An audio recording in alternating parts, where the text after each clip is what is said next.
Shefeed football പിക്കിലേക്ക് ഏവർക്കും സ്വാഗതം. Indian super ലീഗിൽ ഇന്നലെ നടന്ന മത്സരത്തിൽ ഒന്നിനെതിരെ 3 ഗോളുകൾക്ക് ഹൈദരാബാദ് എഫ് സിയെ ബാംഗ്ലൂർ എഫ് സി പരാജയപ്പെടുത്തിയിരുന്നു അവരുടെ സ്വന്തം സ്റ്റേഡിയമായ ശ്രീ കണ്ഠരവ സ്റ്റേഡിയത്തിൽ.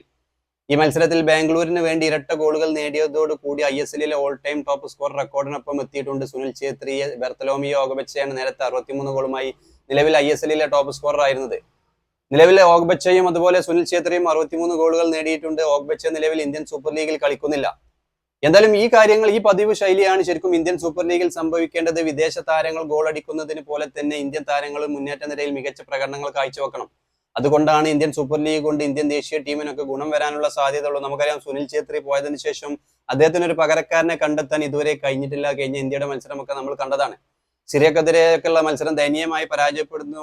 പുതിയ കോച്ച് വന്നു, എന്നിട്ടും ഇന്ത്യൻ ദേശീയ ഫുട്ബോൾ ടീമിന്റെ കാര്യമായി മികച്ച പ്രകടനം ഒന്നുമില്ല. അത് മാത്രമല്ല, ഗോൾ അടിക്കാൻ ഇതുവരെ ഒരാൾ കിട്ടിയിട്ടില്ല.